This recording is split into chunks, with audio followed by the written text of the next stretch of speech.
Live By, presented by VayerWatches.com/surf splendor. Get Joe, yourself a Veyer watch. It's probably they probably have a Black Friday sale or something going I'm on. I'm going right now to check. So with our promo code, you get 15% off, but right now Black Friday is 20% off for the next 3 days. So you can save an extra 5%. Go bang it. And what I'm telling you now, dear listener, is we've discussed it before, but Thanksgiving came way later this year than it typically does. Christmas is going to be on top of us before you literally know it. I mean, it's Yeah. going to be, if I'm not mistaken, is Monday, December 1st, Sunday? Sunday. Yeah, exactly. Sunday is December 1st. That means we are basically it's Christmas morning. So don't sleep. Get your Veyer watch. It's a guaranteed great gift. Nobody's ever been upset opening a watch. Totally agree. Well, this one came in from a listener. Tool to live by, question from a listener in Portugal. And again, timely for Thanksgiving, I think. Miguel, congrats. Hello, David and Chaz. Congrats on both shows. Noble Rot, go grab that on its own podcast feed. Miguel from Portugal here, this time with an existential doubt. Should we or should we not encourage bad habits? Question mark. But I'll be more specific. Last week, my wife and I went for lunch at a restaurant in a very busy area of Lisbon. In every busy area here, there are these illegal, quote, car parking assistants, usually homeless people, possible drug addicts or alcoholics that, quote, help you park your car by waving you into spots and warning if the other car is, if you're getting close to the other car. Then they ask you for some change for the job that they did.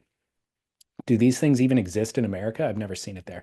So, anyways, I saw a great spot for my car, and one of these guys was signaling that I could park there. Normally, I'd try to avoid these interactions, but the spot was perfect, and the guy just happened to be right there. I parked and began the mission of looking for coins to pay the man for the job that he had just done. Oh, shoot, I didn't have any. The man's lackluster eyes touched my heart, but there was a supermarket just in front of the car, so I could still brighten his day. So I asked him, I don't have any coins, but do you want me to go buy you something at the supermarket? And he replied, I'm hungry, but I could really use a cold one. So off I went with a mission in mind to buy something to feed the man. I bought two meat croquettes and thought, what goes well with this? An ice cold beer. But when I gave him the croquettes and the beer, the sparkle in his eyes was priceless. At that same time, I thought, shoot, what have I just done? I gave a beer to an alcoholic. I did not mention it previously, but it was visible that this guy was probably an alcoholic.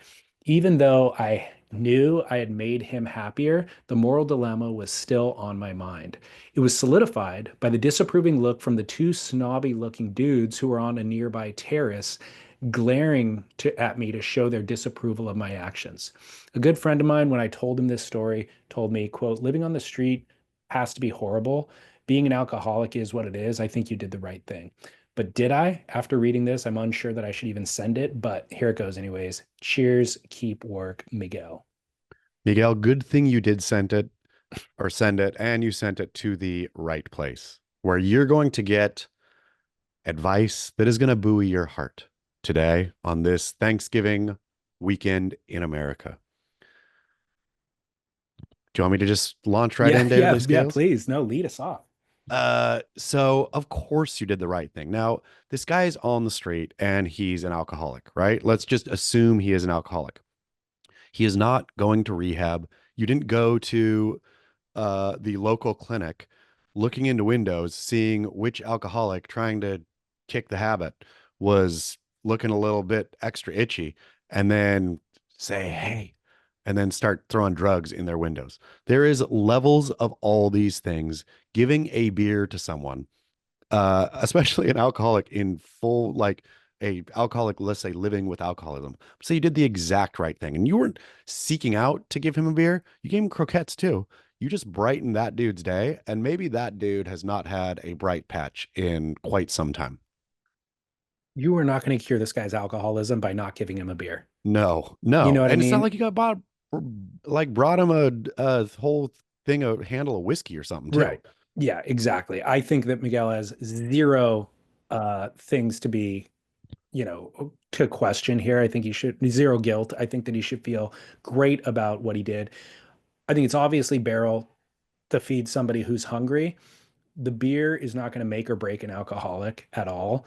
And I think a long time ago we did a barrel or not about giving homeless people change. And my response to it was, or money. My response to it was like really like I was trying to assess what the homeless person, like, why are they there? Are you helping? Are you not helping? Like, Yeah. and my buddy was like, messaged me after that show. And he goes, it's the immediate need is all that matters in this. You're never going to run a sophisticated enough calculus to figure out what went wrong in this person's life, how that can get better, and then map out a solution every time that you encounter a homeless person, or even for one of them, no matter how much work you tried to do in that person's life. They have an immediate need.